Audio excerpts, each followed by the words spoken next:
প্রতিটা মেয়ের জীবনে বিয়ের পর 360 ডিগ্রি ঘুরে যায়। এটা এমন না যে আমি বা এমন না আর একজন, এটা প্রত্যেকটা মেয়ের জীবনে হয়। তো একটা জিনিস খুব খারাপ লাগে যে বিয়ের পর যে কোনো বাড়িতে অশান্তি হোক, সমস্যা হোক, আগে দোষটা আসে বাড়ির বউয়ের ঘাড়ে। এবার বলবো না যে সব স্বামী খারাপ, সব শ্বশুরবাড়ির লোকই খারাপ বা সব বউই ভালো না। ভালো মন্দ সবই আছে। হাতের পাত যেমন সমান হয় না, তেমনি সব বউই শুধু খারাপ হয় তা না, আবার সব বউই যে ভালো হবে সেটাও না। সব স্বামীই যে খারাপ হয় সেটা না, সব স্বামীও যে ভালো হয় এটাও না। দোষ সবারই থাকে, কম আর বেশি। কিন্তু এই সমাজ ব্যবস্থায় দেখা যায় সিংহভাগ দোষী বউয়ের ঘাড়ে পড়ে।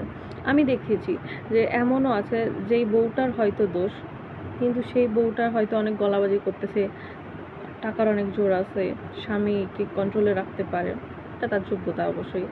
দেখবা সেই বউয়ের কখনো কোনো দোষ হয় না, কিন্তু যার হয়তো সত্যিটা বলতেছে, গলা ফাটায় চিল্লাইতেছে, তার দোষ হয়ে যায়। কারণ তার ট্যাকের জন্য নাই, তার পিছনের কেউ সাপোর্ট দেওয়ার মতো নাই, বা পার নিচের মাটিটাও শক্ত না, স্বামীকেও হয়তো কন্ট্রোল করতে পারে না, সেটাও সে ব্যর্থ, আমি মনে করি।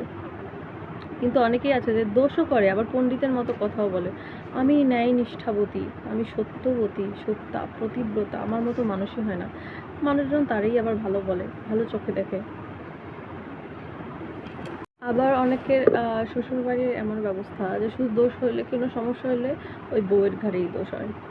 অনেক বাড়িতেই দেখা যায় যে না, দোষ হয়তো বা বউয়েরই, ছেলের না। সেক্ষেত্রে ফ্যামিলি মেম্বারগুলো বউয়ের সাপোর্টটা নেয় যাতে বউটার মুখ না খোলে। কারণ যদি দেখবা তুমি যে কোনো ফ্যামিলি শ্বশুরবাড়িতে এসে যে কেউ বউয়ের সাপোর্টটা নিতেছে, তাহলে কিন্তু বউ আর মুখ খুলতেছে না। কারণ দেখছে যে আমার হয়তো কেউ কথা বলছে, তাহলে আমি আর কি খুলবো, তাহলে সেখানে সে বউটা ভালোই থাকে, বউটা কিন্তু খারাপ হয় না, দোষ হয় বউটার। আবার অনেক সময় নিজেদের দোষটা দেখে না, যে তোমরা ঠিকঠাক মতো চালাতে পারতেছো না, প্রথম থেকে পূর্ব থেকে তোমরা কোনো কিছু মেনটেন করতে পারতেছো না, তোমাদের এইভাবেই চলছে, তোমরাও কোনো কিছু ডিসিপ্লিনভাবে করতে পারছো না, কিন্তু বউটা আসলে 2 দিন বা 2 বছর বা 4 বছর, তাতে দোষ হয়ে গেল কি তার? এখন কি বাড়ির বউ ভালো না, স্বেচ্ছাচারিতা এই সেই করে কেন বাবা? নিজেদের কি কোনো দোষ নাই? নিজেদের দোষটা কি দেখা যায় না? এবারে কথাগুলো বলছি বলে হয়তো অনেকে ভাববে যে না আমার সঙ্গে ঘটেছে, না আমার সঙ্গে ঘটা বলে না। হ্যাঁ, বিয়ে যেহেতু হয়েছে সেহেতু নিজের সঙ্গে অনেক সময় অনেক কিছুই ঘটে। তারপরে চারিপাশে ঘুরে তো দেখি। আবার একটা জিনিস দেখছি, কখনো বাড়ির লোকজন বলে না যে নিজের বাড়ির বউটা ভালো। যেমন অনেক সময় বউদের ক্ষেত্রে দোষ হয়, নিজের বউরা নাকি বলে না ও নিজের স্বামী ভালো, পরের স্বামী ভালো। ঠিক সেরকম আমি এই কথাটাও বলবো, শ্বশুরবাড়ির লোকজন এটা বলে না নিজের বাড়ির ভাই বউ হিসেবে ভালো, যা হিসেবে ভালো, বৌমা হিসেবে ভালো, বউ হিসেবে ভালো, পরের বাড়িটা ভালো লাগে। আর যখন এই বউগুলোই পরের বাড়ির স্বামী, যা, শাশুড়িকে ভালো বলে, তখন হয় দোষ।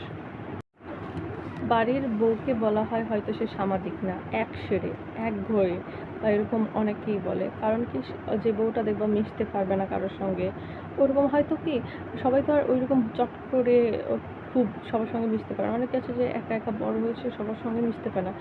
আবার অনেকের সমস্যাই থাকে যে মনের সঙ্গে মন ম্যাচ না হলে অনেকে মিশতে পারে না সবার সঙ্গে হুটহাট করে। তো তাদেরও বলা হয় হয়তো বা ওই তো মনে হিংসা, অহংকার, মিশতে পারে না। কিন্তু কখনো কেউ এটা চিন্তা করে না, এটা যদি আমার বাড়ির মেয়ে হতো তাহলে কি এটা বলতাম ও তো এভাবেই সৃষ্টি হয়েছে, বা ও তো এরকমই, মিশতে পারে না, তখন কিন্তু আমরা অন্য দৃষ্টিতে দেখতাম। দোষ হয় যত বাড়ির বউয়ের। আবার দেখবা যে মেয়েটা বলবো যে ঝগড়া করে বিয়ের পর, বউটা দোষ, বউটা ওরে বাবা কি ঝগড়াটে, কখনো নিজেদের দোষ দেখে না। বিয়ের পর দেখবা সবাই বলে ভালো মতো থেকো, শ্বশুর শাশুড়িকে দেখো, সবাইকে দেখো, সবার সঙ্গে মিলেমিশে থেকো। এবার আমার তাদের প্রতি একটা কথা, শুধু যে নতুন বউটাকে বলতেছো যে ভালো মতো থেকো, সবার সঙ্গে মিশে থেকো, মিলায় মিশে চলো, ঝগড়া করো না, এইটা যখন একটা বাড়ির বউ নতুন চলে আসে, সে কিন্তু ঝগড়ার মন নিয়ে আসে না। একটা বাড়ির বউয়ের মুখ খোলাও তোমরাই, যে পরিবেশে যায় সেরকম হয়, যে পাত্রে ঢালবা সেই পাত্রের ন্যায় আকার ধারণ করবে। তোমাদের বলা উচিত যে নতুন বউ এসে তোমরা ভালো মতো থেকে তার সঙ্গে ভালো ব্যবহার করবা, দেখো ভালো পাবা। তুমি তাকে হিংসা নিন্দা দিবা না, খারাপ ব্যবহার কথা বলবা না, ঠ্যাস মারবা না, দেখবা সে তোমার সঙ্গে খারাপ হবে না, এটা গ্যারান্টি দিয়ে বলতে পারি। আমি তো এটাই বলবো যে তোমরা কাউকে ঠ্যাস মেরো না, বেশি কথা বলো না। একটা বউ আসে ঝগড়ার মন নিয়ে না। হ্যাঁ, এখানে মানুষ আছে 2 ধরনের, কেউ আছে জন্মগত খারাপ, কারো আছে অভাবে স্বভাব নষ্ট। যারা জন্মগত খারাপ, তুমি তাদের যতই ভালোবাসা দাও, যত ভালো কিছু দাও, সে ভালো হবে না, সে প্রত্যাঘাত করবেই, হিংস্র হবে। কিন্তু সবাই কিন্তু সেরকম হয় না। কারো আছে অভাবে স্বভাব নষ্ট, তার ভালোবাসার অভাব, তোমরা একজনকে দিন ভরে খোঁচা মারবে, ঠ্যাস মারা কথা বলবে, ঝগড়া মারবে, পিঞ্চ করে কথা বলবে, সে কিন্তু প্রত্যুত্তর করবে একবার, দুইবার, তিনবার। এই জগতে সবাই সহ্যশীলা হয় না, সবাই মহিয়সী নারী হয় না, সবাই রানী রাসমণি হয় না, সবাই হয় না এরকম। আর এখনকার যুগে তো সেটা আশাই করা যায় না। তাই কেউ আছে জন্মগত খারাপ, সে খারাপ হবে, কিন্তু সবাই কিন্তু সেটা হয় না। ঠিক আছে, অনেকে বলে না যে সবাইকে নিজের মা বাবার মতো দেখবে, নিজের ভাই বোনের মতো দেখবা, শ্বশুরবাড়ির সবাইকে আপন দেখবা। তো আমার কথা, আমি যদি আমার মাকে 3বার ঝাড়ি মারি, আমার মা কিন্তু 4বারের বাইরে এসেও আমার সঙ্গে কথা বলবে। কিন্তু তুমি যদি শ্বশুরবাড়িতে শাশুড়ি বা শ্বশুর কার সঙ্গে বলো বা করো, সে কি বলবে? বলবে বউটা খারাপ। কিন্তু মা কিন্তু এইভাবে দেখবে, ঠিক আছে আমার বাচ্চা রাগ করেছে, কোনো ব্যাপার না, ঝাড়ি মারছে, কষ্ট পাইছে, হয়তো রাগে থেকে একটু পর একটু পর ঠিক হয়ে যাবে, একটু পর তো একাই সব নর্মাল হয়ে যাবে। কিন্তু এই অনুরূপ অনুধাবনটা কিন্তু বৌমার ক্ষেত্রে আসে না। তাহলে কি করে মা আর শাশুড়ি এক হয় বা শ্বশুর আর বাবা এক হয়? এটা বৌমার ক্ষেত্রেও হয়। বৌমাও নিজের মায়ের অন্যায়টা যেরকম দেখে না, বা সে রাগ করলে, মা যেমন রাগ করলে সন্তানটা, বউটাও সেই মায়েরটা ভুলে যায়, কিন্তু বউটা আবার শাশুড়ির ক্ষেত্রে সেটা মনে রাখে, শাশুড়ি বলতে ওইটাই বলছি, এটা প্রকৃতির সংসারে এরকম নিয়ম। তাই ওইটা বউকে শুধু দোষ দিয়ে লাভ নেই। আবার যে বলে ভাইয়ের কথা, নিজের ভাই হলে কিন্তু একটা বোনের সমস্যা দেখলে ওইটাকে ওইরকম দোষ ধরবে না, হাইলাইট করবে না। কিন্তু তুমি যদি ভাসুর হও বা দেওর হও, তুমি তো সেটা দোষ ধরবাই। এবার সবাই সমান হয় না, আমি সবাইকে বলছি না, যারা হয় তাদের কথাই বলতেছি। তো এটা কিন্তু ভাই কখনোই ধরবে না। তো সেক্ষেত্রে শ্বশুরবাড়ি বাবার বাড়ির লোক কখনোই এক হয় না, আর বৌমাও এক হয় না, মেয়ে কখনোই হয় না। এই কথাটা অনেকেই পার্সোনালি নেবে, আমি যে কথাগুলো বলতেছি এটা শুধু আমার একটা সোশ্যাল মেসেজ, আর কিছুই না। তো যারা ডিরেক্টলি নিজেদের গায়ে নিবে, এটা তাদের উদ্দেশ্যে বলা নয়। তো যাদের মনে দোষ আছে তারাই নিবে। আমি সত্যি কথা একটা সোশ্যাল মেসেজ দিতে চাই, নিজের একটা ফ্যামিলি অভিজ্ঞতা বলো, আশেপাশে দেখে বলো, সব কিছু দেখে বলো, সবাই খারাপ মন মানসিকতা নিয়ে আসে না। একটা বউ যখন আসে তাকে যেমন বলা হয় সবার সঙ্গে মানিয়ে গুছিয়ে নিতে, ফ্যামিলির লোককেও ছাড় দেওয়া উচিত। নতুন নতুন এসেছে, ঠিক আছে 2বার ঝাড়ি মারতেছে, 3বার বেলা আবার ওকে সোনা বলে ডাকি না, দেখি না ও কি আবারও প্রত্যাঘাত করে কিনা। ও যদি আবারও প্রত্যাঘাত করে 3বারের জায়গায় 4বার, তাহলে বুঝতে পারো জন্মগত খারাপ। কিন্তু 3বার তোমার ঝাড়ি মারলো, 4বারের বারেও যদি তুমি সোনা বলে ডাকো, আদর করো, কাছে টানো, সোনা বুনু মা যাই বলো না কেন, ও যদি আঘাত দেখবা করবে না, ও যদি অভাবে স্বভাব নষ্ট হয় কখনোই করবে না, ও ভালোবাসা পেলে ঠিক বদলে যাবে। শুধু একটা বউয়ের দোষ দিও না, নিজেদের দোষটাও দেখো। সমাজ পরিবেশ এরকমই, বউদের দোষ দেয়, কেউ কখনো কাউরে ছাড় দেয় না, কিন্তু নিজের দোষটা কেউ দেখে না। কথায় আছে না, আসিতেছে শুভ দিন, দিনে দিনে বহু বাড়ি আছে দেনা, শুধিতে হইবে ঋণ।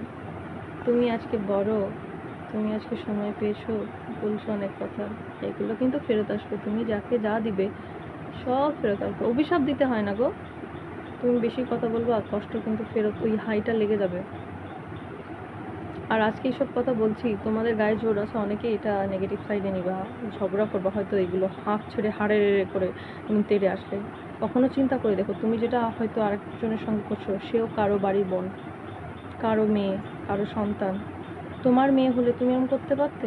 তোমার যদি আমি বোন হতাম বা আমার মতো আরও কেউ হতো, তার সঙ্গে তুমি করতে পারতে? পারতে না। তাহলে কেন করো এরকম? এরকম সমাজে হাজারটা মেয়ে আছে, হাজার জন আছে, একই কাহিনী, সেটা তুলে ধরার চেষ্টা করলাম মাত্র। মানে বলতে ইচ্ছা করে অনেক কিছু আসলে বলতে পারি না তো, আর যদি কারোর সামনে বলি সেটা আরও তেড়ে আসবে। তো যেহেতু এটা নিজের ফোন, সোশ্যাল মিডিয়ার থ্রুতে একটা মেসেজ দিতে চাইলাম, যদি কেউ বুঝে থাকো তো বুঝে নিও, শুধরে যাও। শুধু একার কোনো দোষ হয় না, ভালো থাকো, ভালোভাবে চলো, একাকে কখনো দোষ দিও না, নিজেদেরটাও কখনো চিন্তা করো, বুঝবা হয়তো কোনো দিন, জানি দাঁত থাকতে দাঁতের মর্ম কেউ বোঝে না, নিজেদের দোষটাও বুঝবা।